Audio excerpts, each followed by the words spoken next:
जय श्री कृष्ण। नमस्कार दोस्तों, आज हम अष्टवक्री गीता के बारे में चर्चा करेंगे।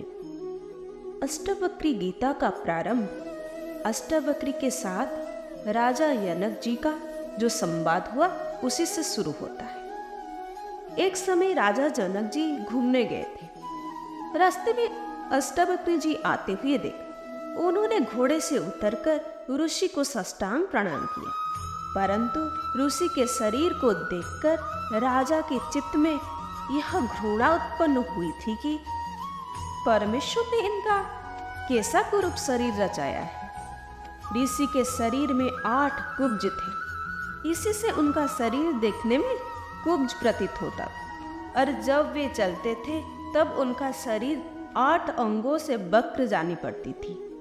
इसके कारण उनके पिता ने उनका नाम अष्टवक्र रखा था। वे आत्मज्ञान से बड़े निपुण थे और योग विद्या में भी बड़े चतुर थे, एवं उन्होंने अपने विद्या के बल से राजा के चित्त में घृणा का भाव जान लिया। उन्होंने उस राजा को उत्तम अधिकारी जानकर कहा, हे राजन, जैसे मंदिर टेढ़ा होने से आकाश टेढ़ा नहीं होता है, और मंदिर को गोल किंबा लंबा होने से आकाश गोल या लंबा नहीं होता है, क्योंकि आकाश का मंदिर के साथ कोई संबंध नहीं है। आकाश निरवयव है और मंदिर सावयव है, क्योंकि आत्मा निरवयव है और शरीर सावयव है। आत्मा नित्य और शरीर अनित्य है। शरीर के वक्र आदि के धर्म आत्मा में कदापि नहीं आ सकते।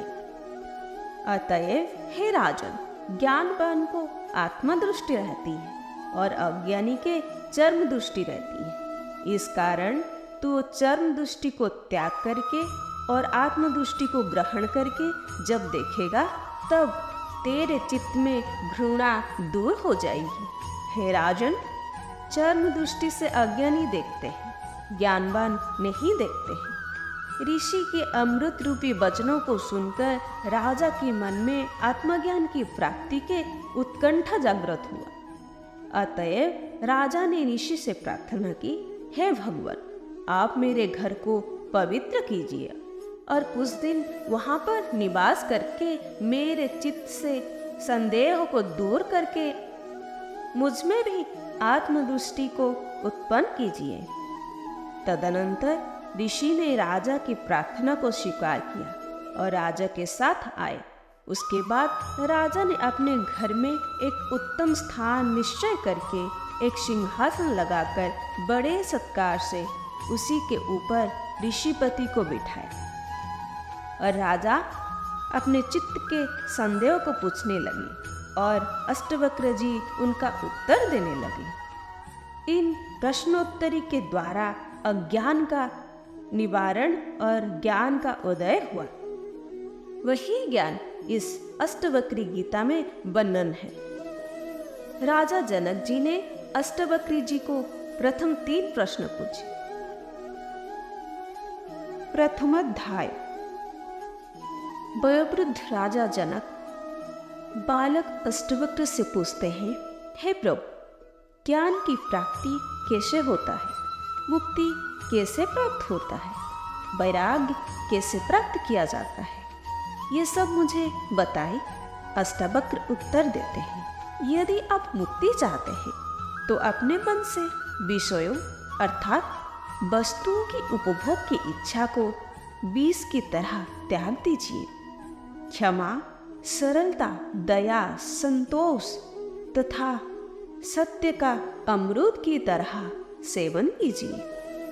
आप न पृथ्वी है, न जल, न अग्नि, न वायु अथवा आकाश ही है।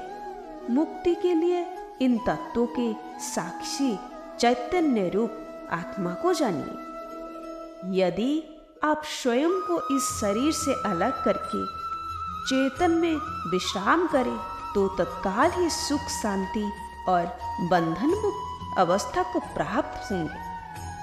आप ब्राह्मण आदि सभी योनियों अथवा ब्रह्मचार्य आदि सभी आश्रमों से परे हैं तथा आंखों से दिखाई ना पड़ने वाले हैं। आप निर्लिप्त, निराकार और इस विश्व के साक्षी हैं।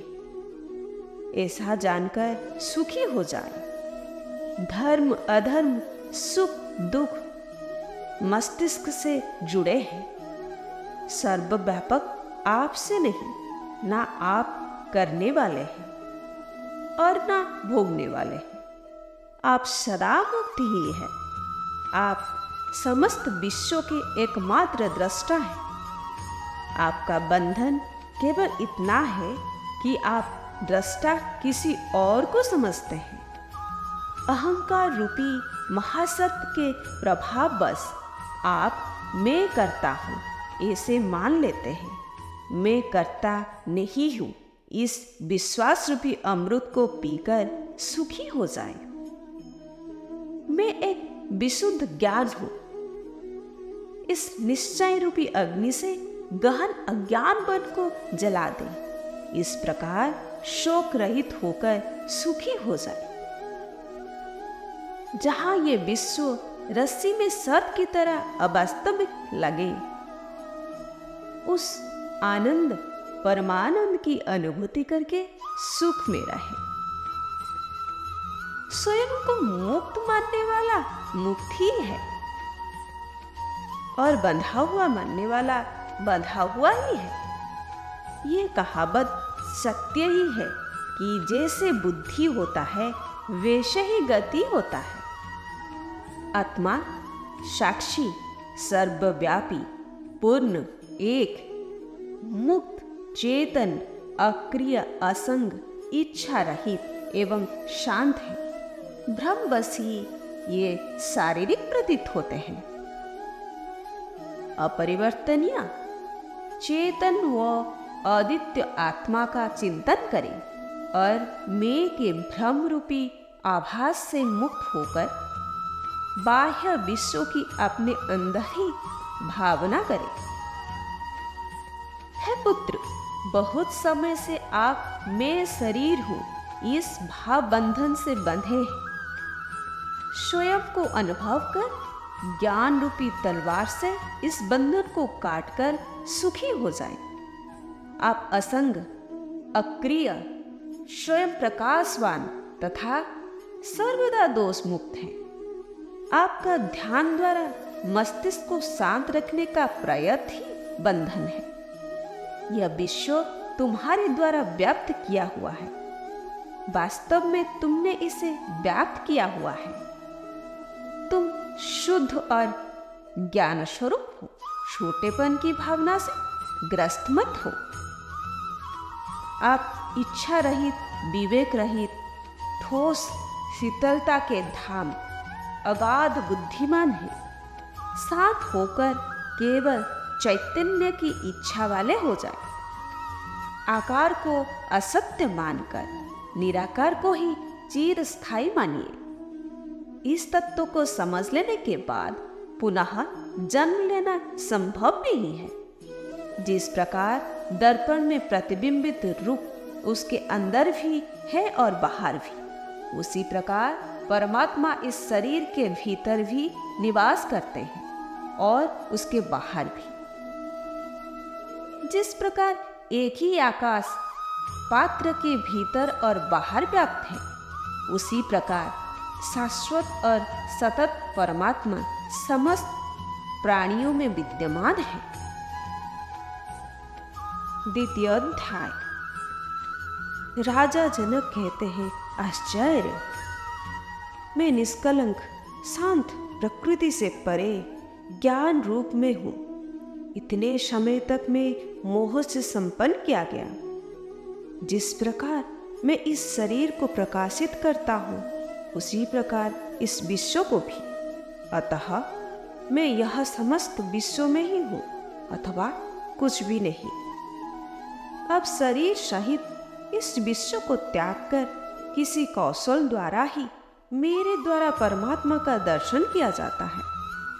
जिस प्रकार पानी लहर, फैन और बुलबुले से पृथक नहीं है, उसी प्रकार आत्मा भी स्वयं से निकले इस विश्व से अलग नहीं है। जिस प्रकार विचार करने पर वस्त्र तंतु अर्थात धागा मात्र ही ज्ञान होता है, उसी प्रकार यह समस्त विश्व आत्मा मात्र ही है। जिस प्रकार गन्ने की रस से बनी शक्कर उसी से ही व्याप्त होता है, उसी प्रकार यह विश्व मुझसे ही बना है और निरंतर मुझसे ही व्याप्त है। आत्मा अज्ञान बस ही विश्व के रूप में दिखाई देती है। आत्मज्ञान होने पर यह विश्व दिखाई नहीं देता है। रस्सी अज्ञान बस सर्प जैसा दिखाई देता है। रस्सी का ज्ञान हो जाने पर सर्प दिखाई नहीं देता है। प्रकाश मेरा स्वरूप है, इसके अतिरिक्त मैं कुछ और नहीं हूं। वह प्रकाश जिसे इस विश्व को प्रकाशित करता है, वैसे ही इस मैं भाव को भी। आश्चर्य, इस कल्पित विश्व अज्ञान से मुझ में दिखाई देता है। जैसे सिप में चांदी, रस्सी में सर्प और सूर्य किरणों में पानी। मुझसे उत्पन्न हुआ विश्व मुझ में ही विलीन हो जाता है। जैसे घड़ा मिट्टी में, लहर जल में और कड़ा सोने में विलीन हो जाता है। आश्चर्य है, मुझको नमस्कार है। समस्त विश्व के नष्ट हो जाने पर भी जिसका विनाश नहीं होता, जो तृण से ब्रह्मा तक सबका विनाश होने पर भी विद्यमान रहता है। आश्चर्य है, मुझको नमस्कार है। मैं एक हूं, शरीर वाला होते हुए भी, जो ना कहीं जाते हैं और ना कहीं आते हैं और समस्त विश्व को व्याप्त करके स्थित है। आश्चर्य है, मुझको नमस्कार है, जो कुशल है और जिसके समान कोई और नहीं है, जिसने इस शरीर को बिना स्पर्श करते हुए इस विश्व को अनादिकाल से धारण किया हुआ है। आश्चर्य है, मुझको नमस्कार है, जिसका यह कुछ भी नहीं है अथवा जो भी वाणी और मन से समझ में आता है वह सब जिसका है। ज्ञान, ज्ञेय और ज्ञाता, यह तीनों अवस्था में नहीं है। ये जो अज्ञान बस दिखाई देता है, वह निष्कलंक मैं ही हूं। भेद सभी दुखों का मूल कारण है। इसके अतिरिक्त कोई और औषधि नहीं है कि यह सब जो दिखाई दे रहा है वे सब असत्य है।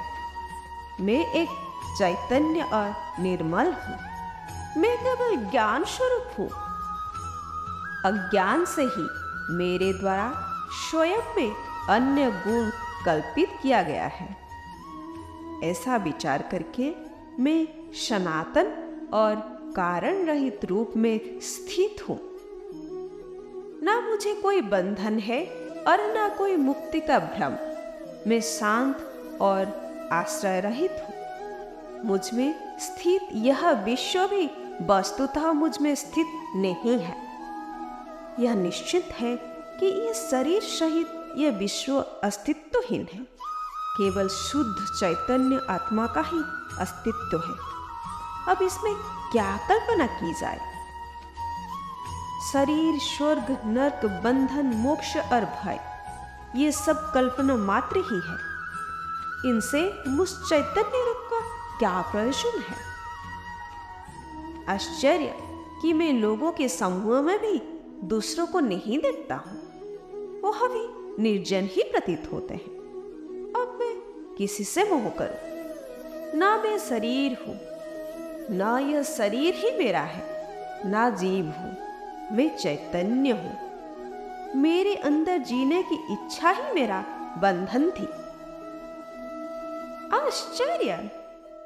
मुझ अनंत महासागर में चित्त वायु उठने पर ब्रह्मांड रूपी विचित्र तरंगे उपस्थित हो जाते हैं।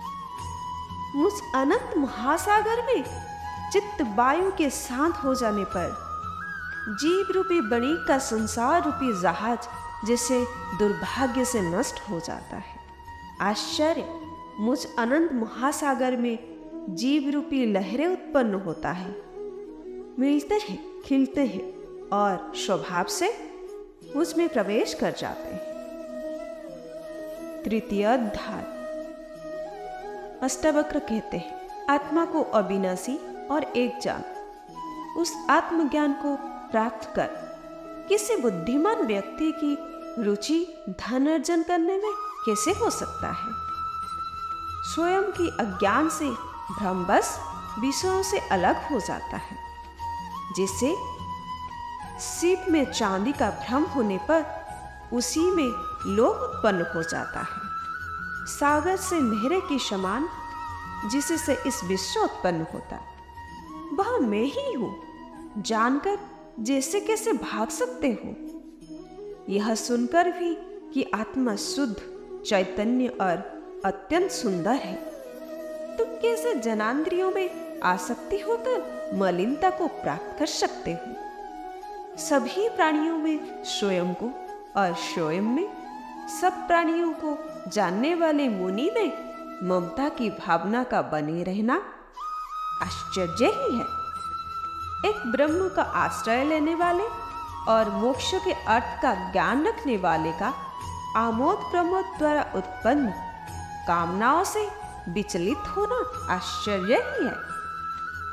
अंत समय के निकट पहुंच चुके व्यक्ति का उत्पन्न ज्ञान के अमित्र काम की इच्छा रखना, जिसको धारण करने में वह अत्यंत आसक्त है, आश्चर्य है। इन लोक और परलोक में विरक्त, नित्य और अनित्य का ज्ञान रखने वाले और मोक्ष की कामना रखने वाले का मोक्ष से डरना आश्चर्य ही है। सदा केवल आत्मा का दर्शन करने वाले बुद्धिमान व्यक्ति भोजन कराने पर या पीड़ित करने पर न प्रसन्न होते हैं और न क्रोधित करते हैं। अपने कार्यशील शरीर को दूसरों के शरीर की तरफ देखने वाले महापुरुषों को प्रशंसा या निंदा कैसे विचलित कर सकता है? समस्त जिज्ञासाओं से रहित इस विश्व को माया में कल्पित देखने वाले स्थिर प्रज्ञा वाले व्यक्ति को आसन्न मृत्यु भी कैसे भयभीत कर सकता है? निराशा में भी समस्त इच्छाओं से रहित स्वयं के ज्ञान से प्रसन्न महात्माओं की तुलना किसी से की जा सकता है? स्वभाव से ही विश्व को दृश्यमान जानो, इसका कुछ भी अस्तित्व नहीं है। यह ग्रहण करने योग्य है और यह त्यागने योग्य। देखने वाला स्थिर प्रज्ञायुक्त व्यक्ति क्या देखता है? विषयों की अतिरिक्त आसक्ति का त्याग करने वाले, संदेह से परे बिना किसी इच्छा वाले व्यक्ति को स्वतः आने वाले भोग ना दुखी कर सकते हैं और न सुखी। चतुर्थ अध्याय। अष्टावक्र कहते हैं, स्वयं को जानने वाला बुद्धिमान व्यक्ति इस संसार की परिस्थितियों को खेल की तरह लेता। उसके सांसारिक परिस्थितियों का बोझ लेने वाला मोहित व्यक्ति के साथ बिल्कुल भी समानता नहीं है। जिस पद की इंद्र आदि सभी देवता इच्छा रखते हैं, उस पद में स्थित होकर भी योगी हर्ष नहीं करता है। उस ब्रह्म को जानने वाले के अंतःकरण से पुण्य और पाप का स्पर्श नहीं होता है। जिस प्रकार आकाश में देखने वाले धुएं से आकाश का संयोग नहीं होता है। जिस महापुरुष ने स्वयं को ही इस समस्त जगत की रूप में जान लिया है, उसकी स्वेच्छा से वर्तमान में ही रहने को रोकने की सामर्थ्य किसमें है? ब्रह्मा से तृण तक चारों प्रकार के प्राणियों में केवल आत्मज्ञानी ही इच्छा और अनिच्छा का परित्याग करने में समर्थ है। आत्मा को एक और जगत का ईश्वर कोई ही जानता है। जो ऐसा जान जाता है, उसको किसी से भी किसी प्रकार का भय नहीं है। पंचम अध्याय। अष्टावक्र कहते हैं, तुम्हारा किसी से भी संयोग नहीं है, तुम शुद्ध हो, तुम क्या त्यागना चाहते हो? इस सम्मिलन को समाप्त करके ब्रह्मा से योग को प्राप्त करो। जिस प्रकार समुद्र से बुलबुले उत्पन्न होते हैं, उसी प्रकार विश्व एक आत्मा से ही उत्पन्न होता है। यह जानकर ब्रह्मा से योग को प्राप्त करो। यद्यपि यह विश्व आंखों से दिखाई देता है, परंतु अवास्तविक है। विशुद्ध तुम में इस विश्व का अस्तित्व उसी प्रकार नहीं है जिस प्रकार कल्पित सर्प का रस्सी में। यह जानकर ब्रह्मा से योग को प्राप्त करो। स्वयं को सुख और दुख में समान, पूर्ण आशा और निराशा में समान, जीवन और मृत्यु में समान सत्य जानकर ब्रह्मा से योग को प्राप्त करो। षष्ठ अध्याय। अष्टावक्र कहते हैं, आकाश के समान मैं अनंत हूं और यह जगत घड़े के समान महत्वहीन है। यह ज्ञान है, इसका ना त्याग करना है और ना ग्रहण, बस इसके साथ एक रूप होना है। मैं महासागर के समान हूं और यह दृश्यमान संसार लहरें के समान। यह ज्ञान है, इसका ना त्याग करना है और ना ग्रहण, बस इसके साथ एक रूप होना है। यह विश्व मुझ में वैसे ही कल्पित है जैसे कि शिव में चांदी। यह ज्ञान है, इसका ना त्याग करना है और ना ग्रहण, बस इसके साथ एक रूप होना है। मैं समस्त प्राणियों में हूं, जैसे सभी प्राणी मुझ में है। यह ज्ञान है, इसका ना त्याग करना है ना ग्रहण, बस इसके साथ एक रूप होना है। सप्तम अध्याय। राजा जनक कहते हैं, मुझ अनंत महासागर में विश्व रूपी जहाज अपने अंतः वायु से इधर उधर घूमता है, पर इसी से मुझ में विक्षोभ नहीं होता है। मुझ अनंत महासागर में विश्व रूपी लहरें माया से स्वयं ही उदित और अस्त होते हैं। उसी से मुझ में वृद्धि या क्षति नहीं होती है। मुझ अनंत महासागर में विश्व एक अवास्तविकता अर्थात स्वप्न है। मैं अति शांत और निराकार रूप में स्थित हूँ। उस अनंत और निरंजन अवस्था में ना मैं का भावना है और ना कोई अन्य भाव ही। इस प्रकार आसक्त बिना किसी इच्छा के और शांत रूप में मैं स्थित हूँ।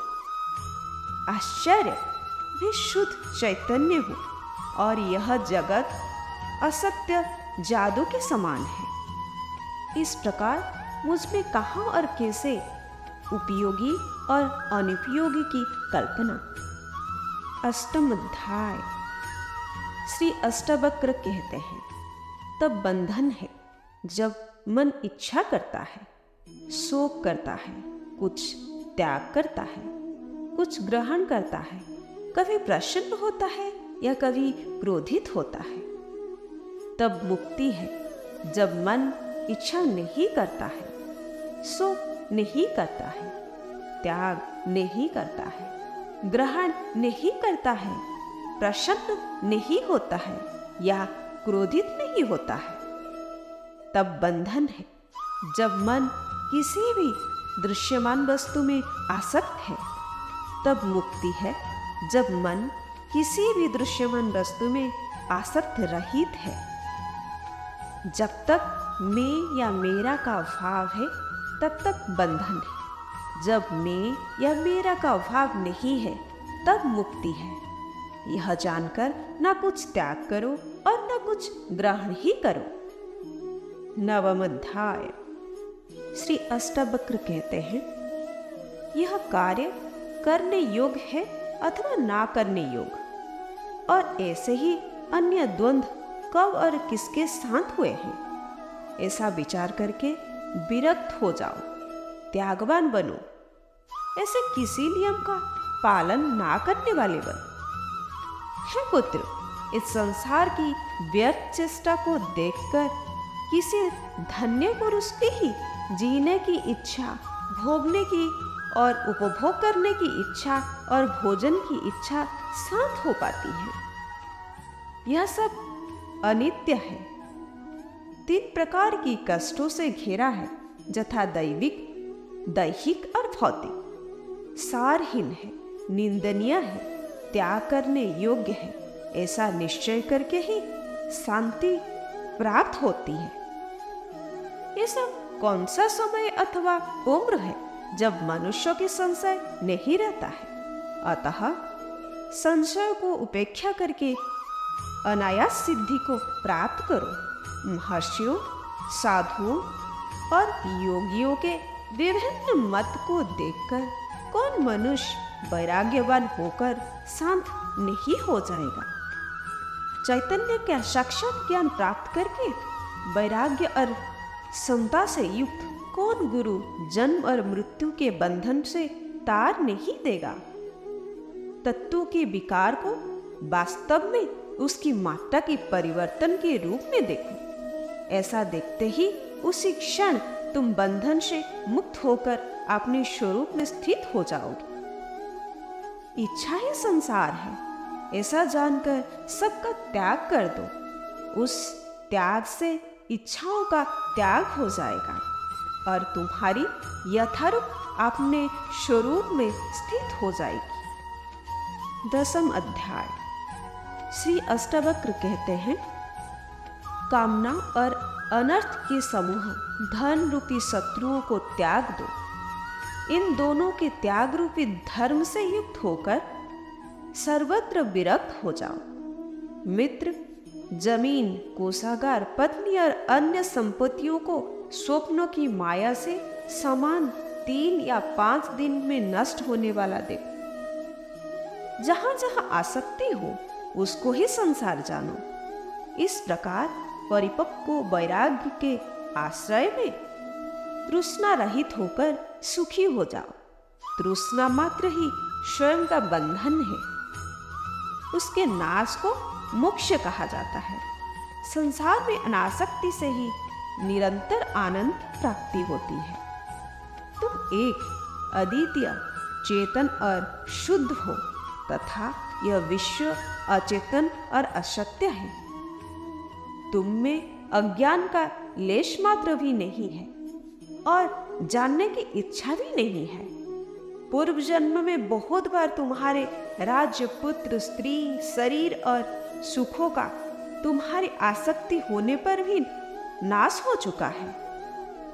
पर्याप्त धन, इच्छाओं और शुभ कर्म द्वारा भी इस संसार रूपी माया से मन को शांति नहीं मिली। कितने जन्मों में शरीर, मन और वाणी से दुख के कारण कर्मों को तुमने नहीं किया। अब उनसे उपरत हो जाओ। जय श्री कृष्ण।